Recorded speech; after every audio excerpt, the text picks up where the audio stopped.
U.S. President Donald Trump claims that Russian President Vladimir Putin has agreed to temporarily refrain from attacking Kyiv and other major Ukrainian cities due to extreme winter conditions. According to Trump, the pause would last for 1 week and is linked to unusually low temperatures across Ukraine.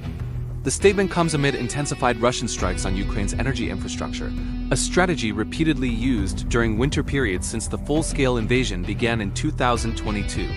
Forecasts indicate temperatures in Kyiv falling to around -24 degrees Celsius, significantly worsening humanitarian and economic pressures on civilians.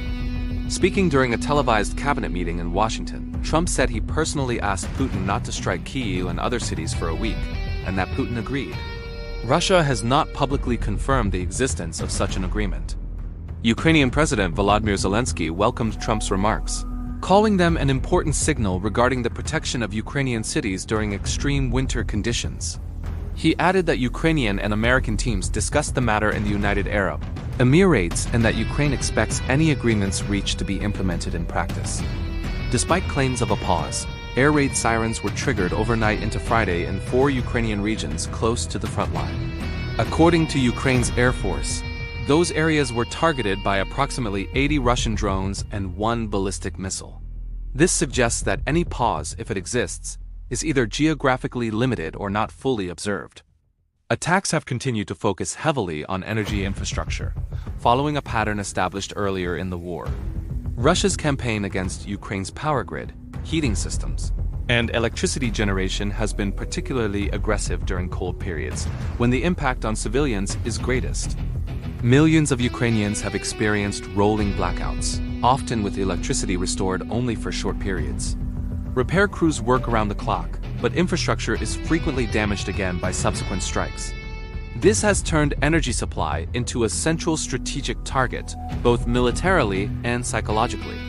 The BBC reports that Ukraine has agreed to mirror Russia's actions by temporarily halting its own attacks on Russian oil refineries.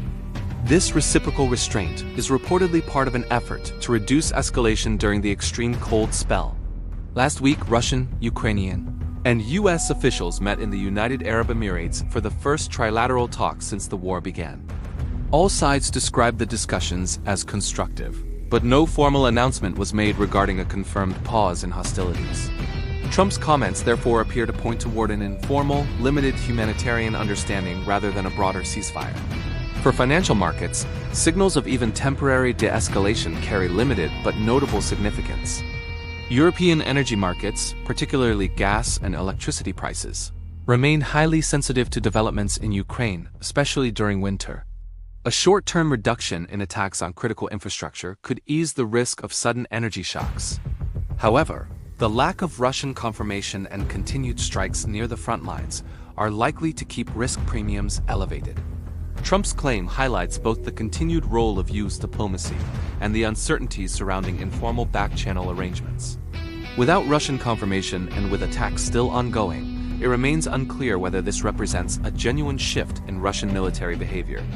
Nonetheless, the statement may function as a political signal. Temporary restraint during extreme cold could reduce civilian suffering and allow critical repairs provided it is respected in practice. In the short term, even a limited pause in attacks on major cities could give Ukraine some relief during a critical winter period.